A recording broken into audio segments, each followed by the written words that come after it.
Baie welkom by ons erediens vanoggend. Heerlik om saam met jou die Here te aanbid en om uit sy woord te luister na wat hy vir ons wil sê. Veral nou die eerste brief van Petrus. Daar's baie dinge wat 'n geloofsgemeenskap so in harmonie kan laat lewe as om mekaar onderling te versorg en aan die ander kant standvastig te stry vir die geloof. In die mate wat ons vir mekaar voorbeelde is van standvastigheid, in die mate is ons besig om die band met mekaar te versterk.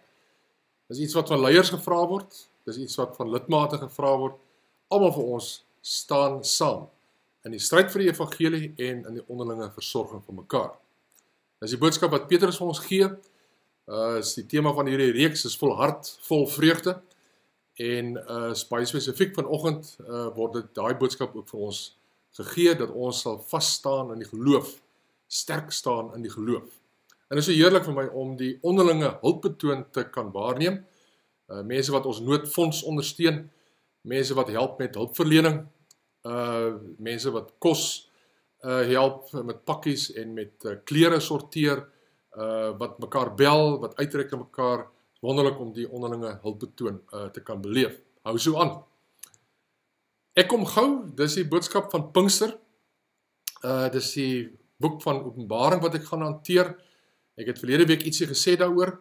Ek wil hê dat ons hierdie Pinkster regtig sal bid, dat die Gees, saam met die Gees, dat die Here Jesus weer sal kom. Ons begin Hemelvaart die 21ste, 18:30 die aand, en dan gaan ons nie Vrydag en Saterdag 'n diens hê nie, maar wel 2 dienste Sondag. Ek gaan die 7 briewe hanteer die oggend 9:00 en dan ook die aand 18:30. En dan in die week is dan Maandag tot Vrydag 18:30 en dan sluit ons af met die Pinksterfees wat ook 'n nagmaal is aan die einde van daai week. Ek gee 'n boek uit wat julle nou vandag kan aflaai. Is 'n lywige boek, hanteer die hele Openbaring. En my gedagte is dat jy in stilte tyd die boek kan lees. Die teks is ook binne in die boek ingeskryf, sodat jy nie 'n Bybel langsaan oop te hou nie. En dat jy soos wat ons deur die boek vorder, dat jy by jou lees die teks, lees wat ek daaroor skrywe en luister dan wat ek in die prediking gaan sê daaroor. Die prediking sal 'n bietjie ligter wees, maar ek wil graag vir jou ordentlike inligting gee sodat jy kan volg en vrae kan antwoord tot mense wat beweringe maak oor die eindtyd wat nie in die teks staan nie. Ek fokus op wat Openbaring self sê en ek bid dat die Here regtig vir jou so sal begelei. Jaarsdae, Jaco later gaan verjaar vandag en die res van die name verskyn op ons op 'n skerm. Baie geluk, mag die Here vir julle regtig seën. Noodfonds en behoeftes, daar is nog steeds mense wat bydra vir die noodfonds. Ons het 'n stewige fonds op die oomblik. Ons begin mense daaruit help. Onthou ook Theo se lysie, wat julle vir hom kan dinge gaan aflaai by Total, en die ACVV se lysie, en daar is nog steeds mense wat daarvoor bydra, en ons is baie dankbaar daarvoor, maar die nood is eenvoudig so groot, dat dit regtig waar welkom sal wees as jy nog meer daar sal gee. Dan by die YouTube, daar is daai rooi subscribe knoppie, klik hom sommer nou, sodat jy altyd die boodskappe van ons kan kry. Kom ons raak nou stil voor die Here, en begin met die seënbede in Petrus, soos wat ek dit die hele tyd gedoen het.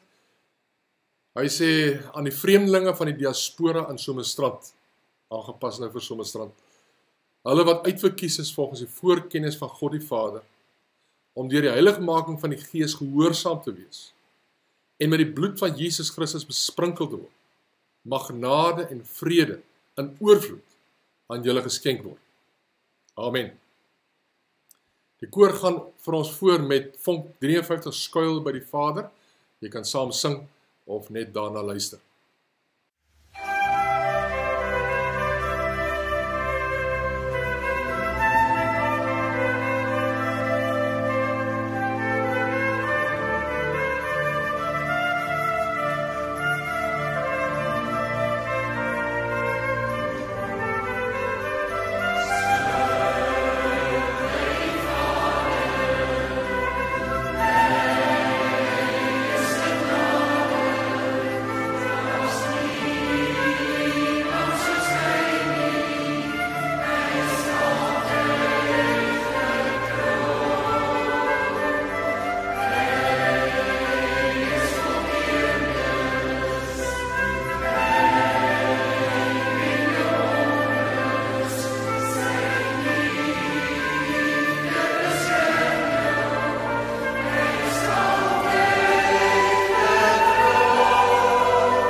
Hey, môre maats.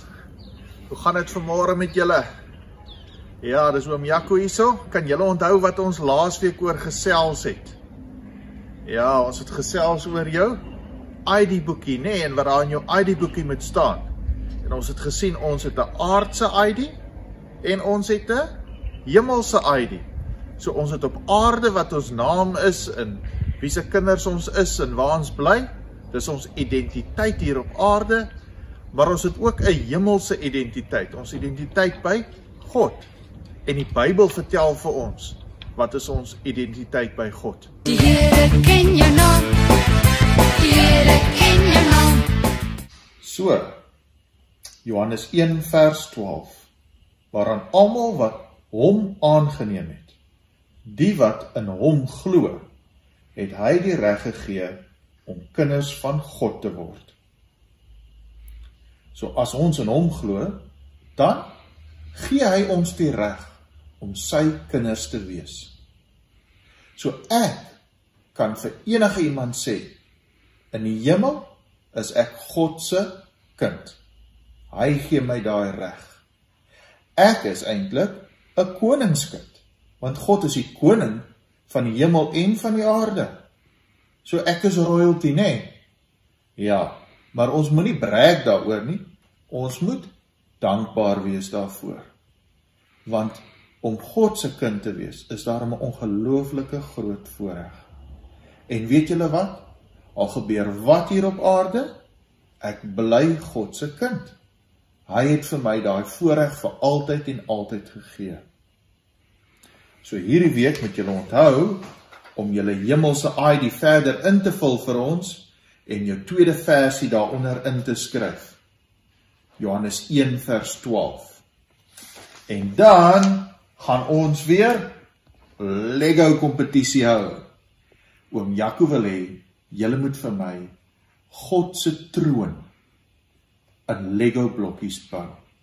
Sal julle dit vir my doen? En dan gaan oom Jaco weer wenners vir ons aankondig. Onthou, God se troon in Lego blokkies. En dan gaan ons volgende week weer wenners kies. Bye bye maats. Die Here ken jou naam, die Here ken jou naam, die Here ken jou naam, die Here ken jou naam. Dis jy, Peter, Rubus, Rina, Susan. Die Here ken jou naam, die Here ken jou naam. Het niemand jou vertel, hy het die hare op jou kop getel, selfs die sproete op jou vel.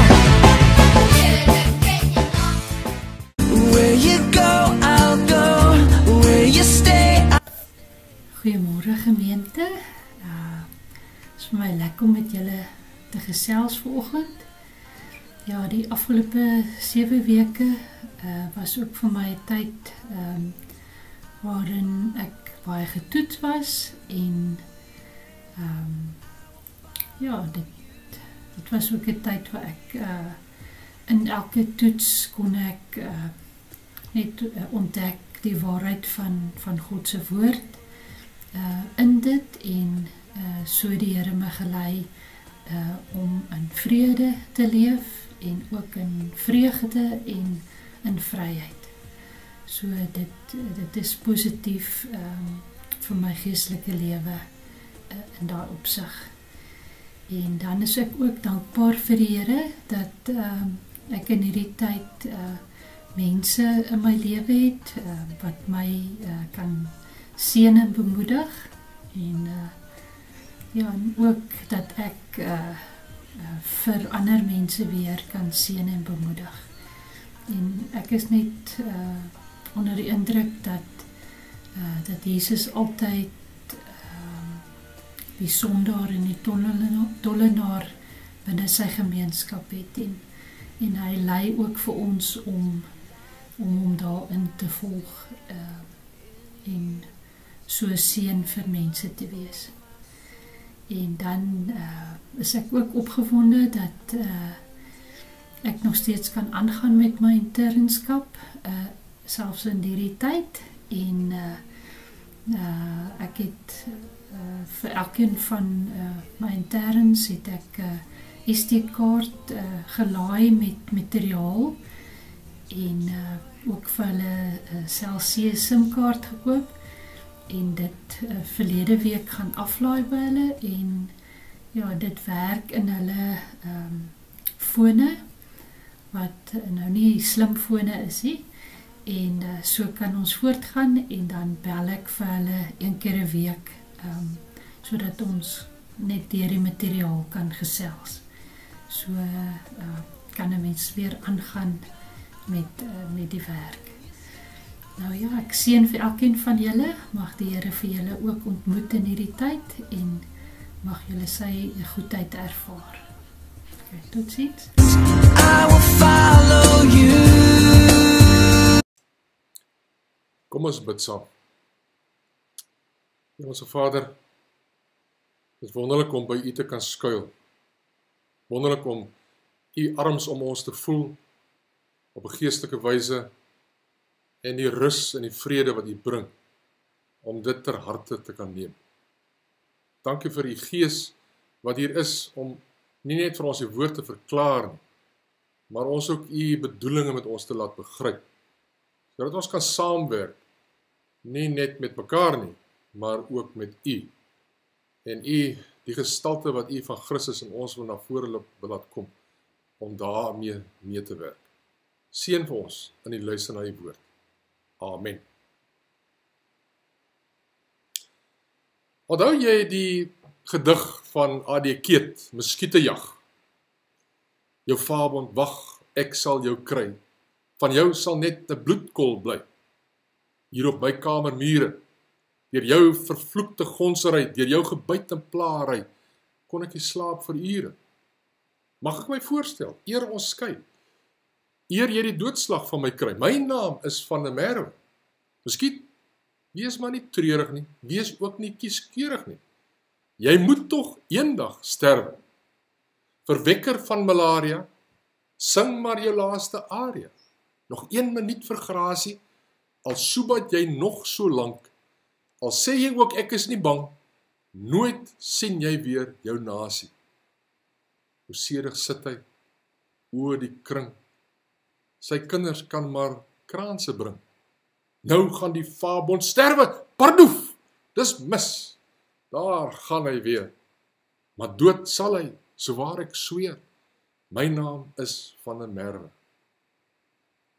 Ek onthou 'n leierskapsuitdaging op die Bergrivier. Ons moes met vlotte van Bergrivier pompstasie met die rivier af tot by Vredenburg roei. So 30 km, deernag.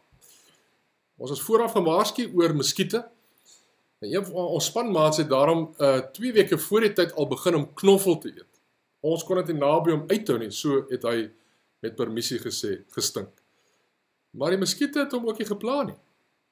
As blykbaar 'n ou raad. Griekse geskiedskrywer Herodotus skryf oor die knoffel wat die bouers van die piramides gebruik het teen muskiete in die tyd wat die Israeliete in Egipte was. Ons lees ook dat die farao's van daardie tyd muskietnette gebruik het.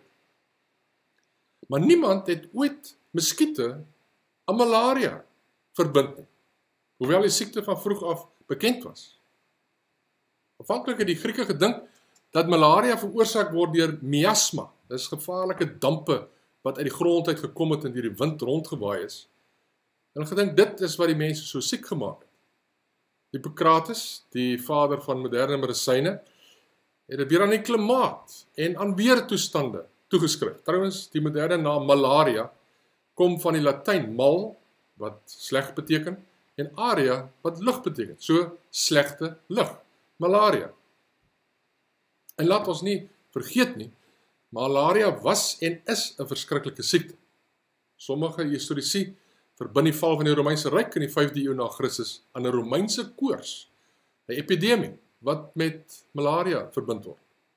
Daar was selfs begrafnisrituele in daardie tyd wat bedoel was om te keer dat mense die dood opstaan na hulle aan malaria gesterf het. So bang was mense vir malaria.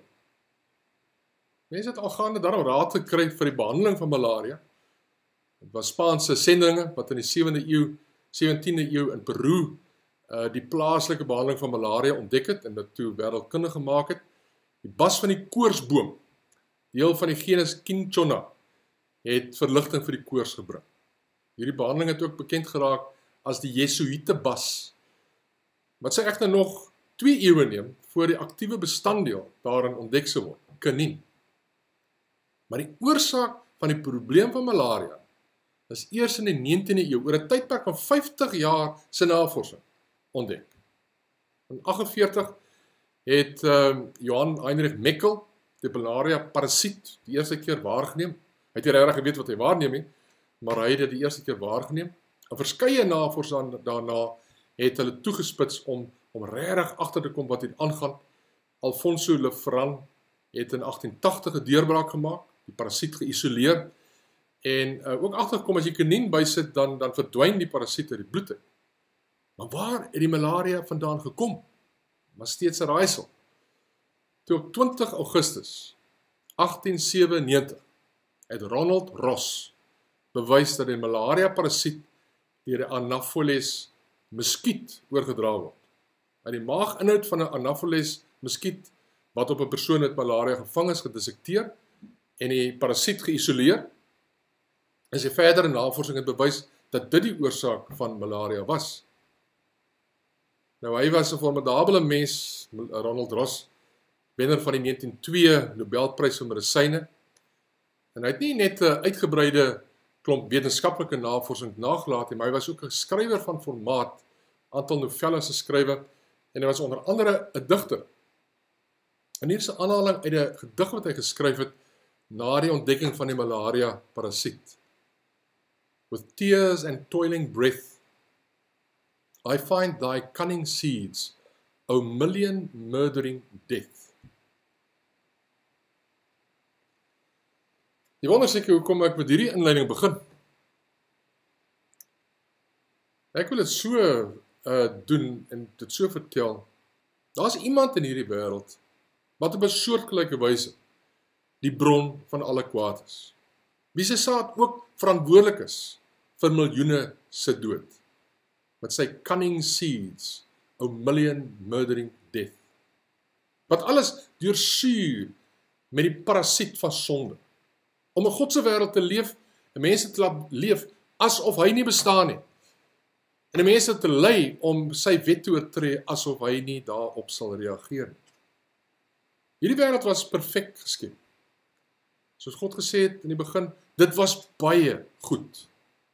Maar die slang in die tuin van Eden, die teestander van God, die duiwel, het twyfel gesaai in die harte van die eerste mens en hulle verlei om teen God in opstand te kom.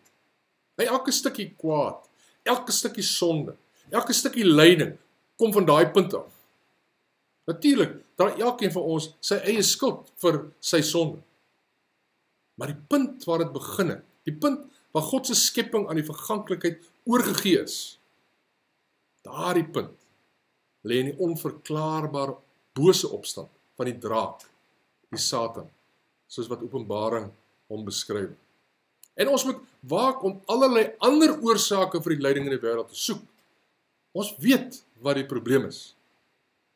Kom ons lees nou wat Petrus daaroor skryf, en hy sê, net so met julle jongeres, die gesag van die ouers erken, en klee julle almal met nederigheid teenoor mekaar. Want God opponeer arrogante mense, maar aan nederiges gee hy genade. Word dan nederig onder die kragtige hand van God, sodat hy julle kan verhoog op die regte tyd. En werp elke bekommernis van julle op hom, want hy sorg vir julle. Wees helder van denke en waaksaam. En dan kom hy by die punt, julle vyand, die duiwel, loop rond soos 'n brullende leeu en soek iemand om te verslind.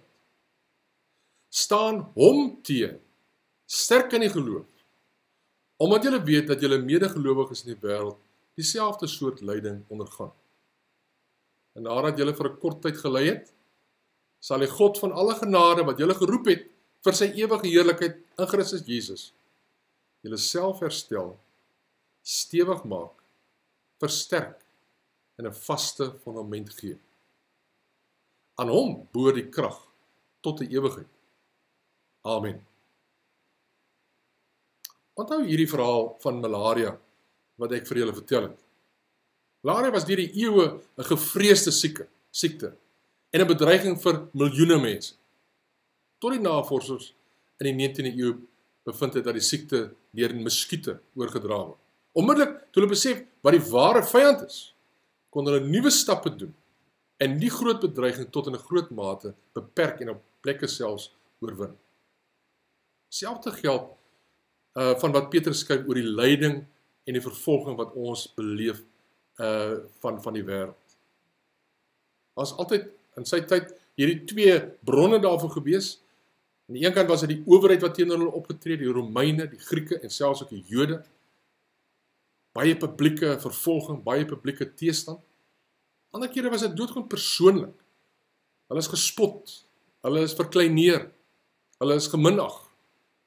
En hoe maklik sou dit nie wees om hierdie twee bronne daarvan as die eintlike oorsaak te sien. Nou wys Petrus vir ons dat dit nie die geval is nie. Daar's 'n groter vyand. Meer werklik as selfs die teestand van mense. Soos die skynbare skadelose muskiet, is hierdie vyand lewensgevaarlik en skrikwekkend. Is die Satan, die diabolos, die duiwel, wat rondloop soos 'n brullende leeu en soek wie hy kan verslind. In ons samelewing word die duiwel dikwels voorgestel as 'n verspotte mannetjie met horings en hoewe en 'n styf passende rooi pakkie aan. Ander gelowiges sien weer die duiwel agter elke bos en elke saak, elke fout, elke siekte of probleem. Alles is net van die duiwel. En dan is daar weer ander mense wat nie meer weet wat om met die duiwel in hulle lewensbeskouing te maak en daarom skryf hulle sommer uit die Bybel uit en uit hulle eie storie. Nou Petrus sê elke ware gelowige moet rekening hou met die duiwel. Ons moet agter die lyding en agter die beproewing en agter die vervolging die hand van die bose raak sien. Dit is asof Petrus die gelowiges se aandag daarop wil vestig dat die mense rondom hulle nie in die eerste plek die probleem of die vyand is nie, maar dat daar 'n groter vyand agter hulle is wat die touwtjies trek. En hierdie gelowiges moet 'n gehoorsaamheid aan God hom teestaan, bewus wees van die feit dat hy 'n teestander is wat agter alles die touwtjies trek. En leeu's, soos wat hy die voorbeeld hier gebruik, is natuurlik 'n baie gepaste metafoor om oor die Satan te skryf. Maar ons weet leeu's se gebrul is erg. Maar die eintlike probleem met leeu's is dat hulle meedoenloos is. Dat hulle 'n bok of 'n dier agtervolg totdat hulle hom gevang het. En die volgende dag word dit doodgewoon weer herhaal. So wil die Satan ons eintlik net 'n klein stukkie van die pad af laat gaan.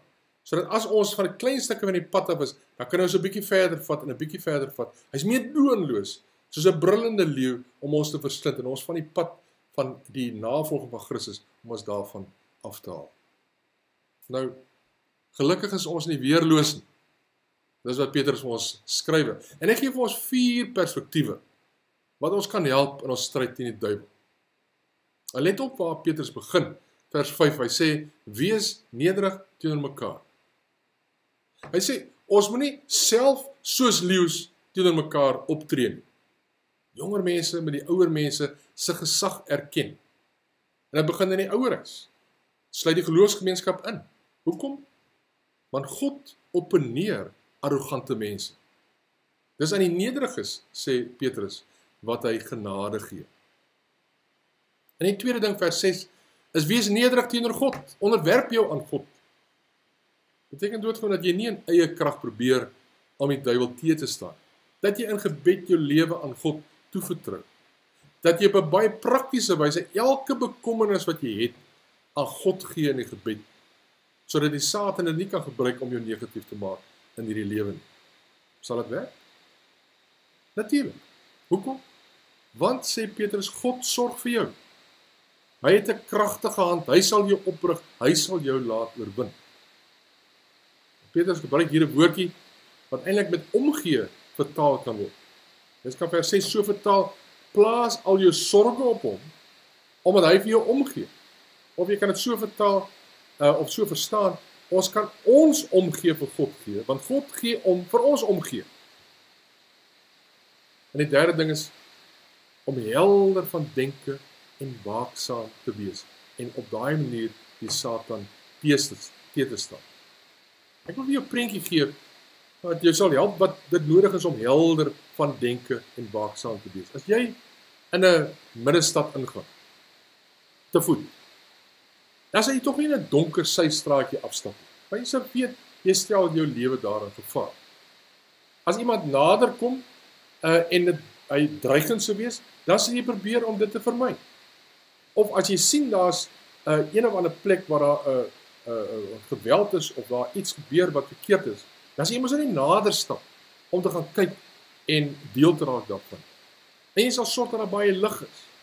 Dat dit nie laat in die aand of vroeg in die oggend sal wees nie, sodat jy nie verras word as daar minder mense op straat in daai tyd in die middestad is.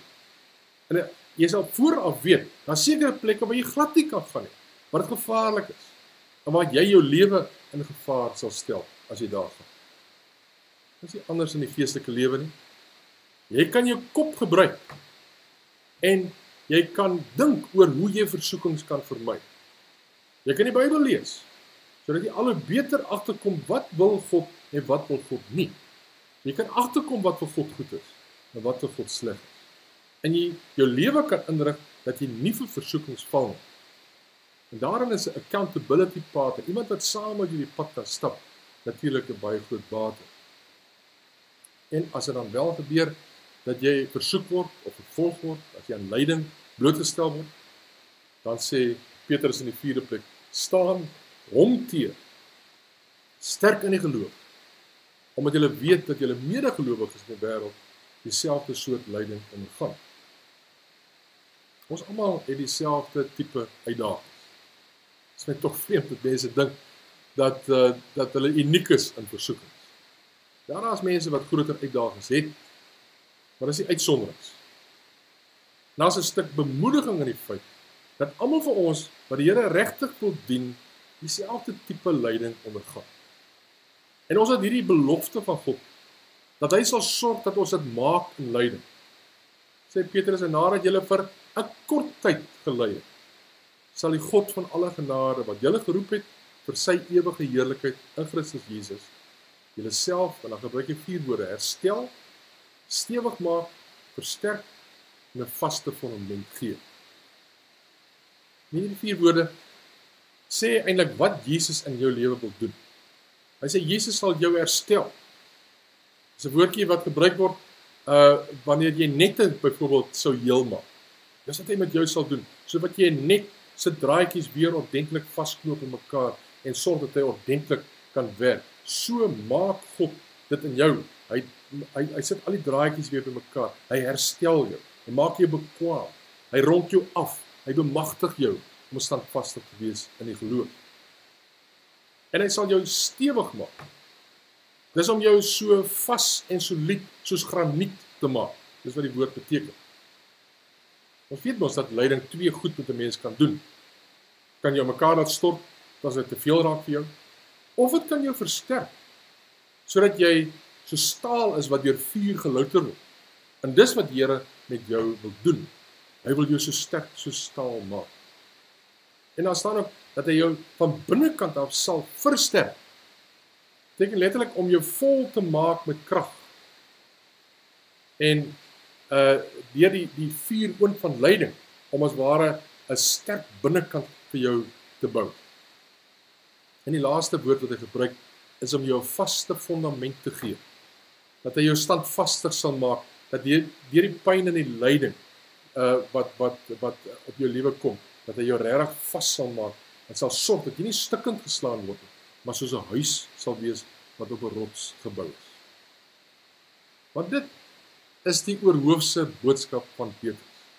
Om ons te help om te volhard vol van vreugde. En ons kan dit doen, want Jesus werk in ons. En deur sy Gees doen hy dit dat hy ons herstel en ons sterk maak en ons van binnekant af versterk en dat hy uiteindelik vir ons 'n vaste fondament gee. En hy kan dit doen want aan hom behoort die koninkryk en die krag tot in ewigheid. En so kan ons vir mekaar sê, staan sterk in die geloof. Want dis wat God van ons vra. Dis wat ons elkeen se opdrag is. En aan daai opdrag kan ons met die krag wat die Here gee, kan ons voldoen. Amen. Kom ons bid saam. Here, dankie dat U goed is. Dankie dat U getrou is. Dankie dat U op soveel maniere ons binnekant en ons buitekant sterk maak. Dat U die fondasie waarop ons staan, dat U dit stewig maak. En dat U ons die vermoë gee, Here, dat U ons herstel en in staat stel, bemagtig, om regtig sterk te staan in die geloof. En laat ons dit saam doen, en regtig vir U as ligte, skynende ligte in hierdie wêreld leef. Bid ons in die naam. Amen. Jy kan nou jou dankoffer gee met SnapScan. Baie mense doen dit met EFT, baie dankie daarvoor. Maar die kode is nou op die skerm en ek sal aan die einde sal ek dit ook weer net vir jou op die skerm sit. Ons sluit af met 'n lied. Lied wat vir my baie pragtig is, Vonk 58. Ons vind ons krag in die Here. Dit is die koor wat ons voorgaan. Jy kan saam sing of net luister.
Petrus sluit sy brief so af. Hy gee groete vir Silvanus. Hy skryf van Markus sy seun wat met hom in Rome is en wat die evangelie van Markus natuurlik skrywe met Petrus wat basies die inligting van hom gee. En dan sê hy groet mekaar met 'n soen van liefde. Vrede vir julle almal wat in Christus Jesus is. Nou ons kan dit natuurlik nou nie doen nie, hierdie soen van liefde. Ons kan wel die seën van die Here vir mekaar aangee. Ek sluit daarom met die seën van die Here. Die Here seën jou en beskerm jou. Die Here se gesig skyn oor jou en hy is jou genade. Die Here lig sy gesig op na jou en hy gee aan jou vrede. En die gemeente sê, Amen.